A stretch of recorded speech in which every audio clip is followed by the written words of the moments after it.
संविधान का कसम खाया है कि हम कोई बदला की भावना से काम नहीं करेंगे सम्राट चौधरी, और कसम खाने के बाद सिर्फ बदले के काम से कर रहा है, बदले की भावना से सब काम कर रहा है। हम लोग इनको कोई सुरक्षा में कमी नहीं होने देंगे।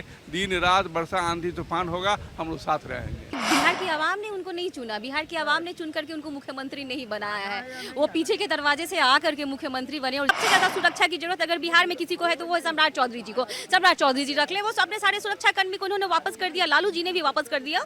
बिहार के मुख्यमंत्री सम्राट चौधरी के द्वारा 15 दिनों का दिया अल्टीमेटम अब खत्म होने के कगार पे है। इसी कड़ी में बंगला विवाद जो है वो थमने का नाम नहीं ले रहा। लगातार 3 दिनों से जो राष्ट्रीय जनता दल के जो कार्यकर्ता हैं, नेता हैं, वो राबड़ी आवाज़ पे डटे हुए हैं। इस पूरे प्रकरण पर तेजस्वी यादव ने भी सम्राट चौधरी पर निशाना साधा। और देखिए नज़ारा हम आपको दिखा रहे हैं कि पिछले 3 दिनों से लगातार यहाँ पे जो समर्थक हैं राष्ट्रीय जनता दल के, वो लगातार डटे हुए हैं। और साफ तौर पे तेजस्वी यादव से लेके लालू प्रसाद यादव ने सम्राट चौधरी पर हमला बोला है। लालू प्रसाद यादव ने कहा था कि सम्राट चौधरी पूरी तरह से पागल हो चुका है और घृणा की राजनीति आखिरकार की जा रही है। तमाम यहाँ पे जो राजद के कार्यकर्ता हैं, लालू जी ने भी कह दिया है कि घृणा की राजनीति की जा रही है और पागल हो गए।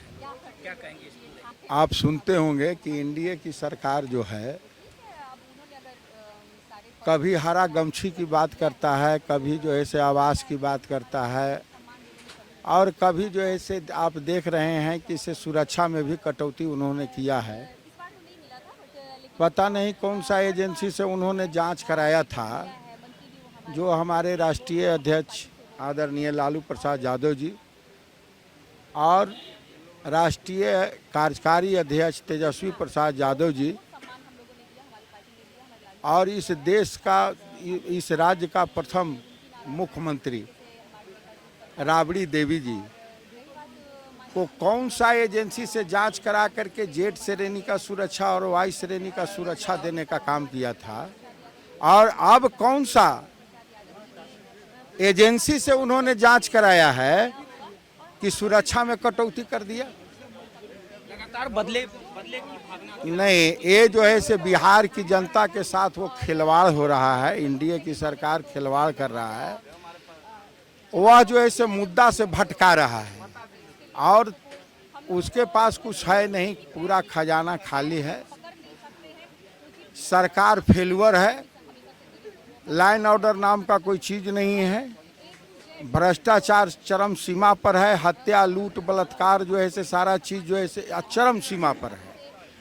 आप देख रहे हैं कि से कोई भी एग्जामिनेशन हो रहा है उसमें परीक्षा जो है से प्रश्न जो है से लीक हो रहा है। जो हमारे नेता कह रहे हैं एकदम सही कर रहे हैं। जिस समय यह फ्लैट अलॉट हुआ था उस दिन भी हमारे नेता माननीय राबड़ी देवी जी नेता प्रतिपक्ष थी, उसी आधार पर इन्हें आवास दिया गया था। तो आज क्या उसमें कटौती हो गया कि आवास खाली करने का निर्णय लिया गया? वो हम लोग भी सरकार से मांग करते हैं कि आपको भी बताना चाहिए कि जिस दिन को फ्लैट मिला था उस दिन भी नेता प्रतिपक्ष थी, आज भी नेता प्रतिपक्ष है, तो क्यों उन्हें खाली कराया जाए? हम लोग सरकार से मांग करते हैं। मीसा भारती ने भी कहा, लालू प्रसाद यादव ने भी कहा कि घृणा की राजनीति की जा रही है, पागल हो चुकी है। तो इसमें कोई संदेह है क्या? है जो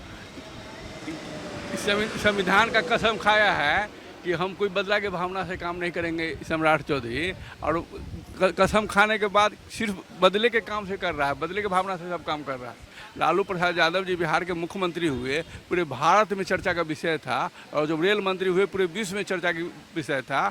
और भारत सरकार और बिहार सरकार दोनों की सहमति से इनको जेड प्लस श्रेणी का सुरक्षा मिला था। और राबड़ी देवी प्रथम मुख्यमंत्री थी, महिला मुख्यमंत्री थी, और उनको सुरक्षा मिला था। आइए सम्राट चौधरी जो इनके भावना के से इनका सुरक्षा कम कर दिया गया है। और हम लोग पूरे बिहार के अक़लियत, अति पिछड़ा दलित संकल्पित है, गरीब गुरबा संकल्पित है कि हम लोग इनको कोई सुरक्षा में कमी नहीं होने देंगे। दिन रात वर्षा आंधी तूफान होगा, हम लोग साथ रहेंगे। पूजा जी क्या मानती हैं? अब तो लालू प्रसाद यादव से लेके तेजस्वी भी जी हाँ, अभी कुछ है ही ना। आप तो देख रहे हैं क्या कि बिहार की आवाम ने उनको नहीं चुना, बिहार की आवाम ने चुन करके उनको मुख्यमंत्री नहीं बनाया है। वो पीछे के दरवाजे से आ करके मुख्यमंत्री बने और जिस तरीके से वो मुख्यमंत्री बने और जिस तरीके से वो मतलब कि बिहार की आवाम, बिहार की जनता पे उनको ध्यान देना चाहिए, तो वो उनका ध्यान है इस बंगले के पीछे, उनका ध्यान माननीय श्री लालू प्रसाद यादव जी पे, उनका ध्यान माननीय श्री हमारे बड़े भाई तेजस्वी प्रसाद यादव जी पे है, माता राबड़ी जी पर है। और जिस तरीके से उन्होंने इस बंगले को खाली करने के लिए जो Z+ श्रेणी की सुरक्षा मिली हुई थी राबड़ी जी को, उसको जिस तरीके से कम किया गया, घटाया गया है, तो आपने देखा कि राबड़ी जी ने कहा कि ठीक है मुझे सुरक्षा की जरूरत नहीं, सबसे ज्यादा सुरक्षा की जरूरत अगर बिहार में किसी को है तो वो है सम्राट चौधरी जी को। सम्राट चौधरी जी रख ले, वो अपने सारे सुरक्षा कर्मी को उन्होंने वापस कर दिया, लालू जी ने भी वापस कर दिया और हमारे भाई माननीय श्री तेजस्वी प्रसाद यादव जी ने भी वापस कर दिया। और आज 4 दिन हो गया है कि राजद के जितने भी सच्चे वफादार जितने भी समर्थक हैं सब हम लोग यहाँ बैठे हुए हैं। आज 4 दिनों से अपने नेता का जो कहते हैं सुरक्षा कवच बन करके हम लोग यहाँ पे पहरेदारी कर रहे हैं। और अब देखना ये बनता है कि हमारे नेता आ चुके हैं कि उनका आदेश हम लोगों को क्या मिलता है आगे के लिए, उनकी जो रणनीति जो वो तैयार करेंगे या वो जो बोलेंगे उसी के अनुसार फिर आगे हम लोग काम करने की काम करेंगे। आरजेडी के तमाम कार्यकर्ता हैं लगातार 3 से 4 दिनों तक डटे हुए हैं। साफ तौर पे कहा जा सकता है कि बिहार में जिस प्रकार से नफरत की राजनीति की जा रही है, विपक्ष सीधे तौर पे आरोप लगा रहा है और साफ तौर पे कहना है कि नेता प्रतिपक्ष तेजस्वी यादव आगे की रणनीति तय करेंगे, उसी रास्ते पे आरजेडी के कार्यकर्ता चलेंगे। माईपीडीए समाचार के लिए रोहित कुमार की रिपोर्ट।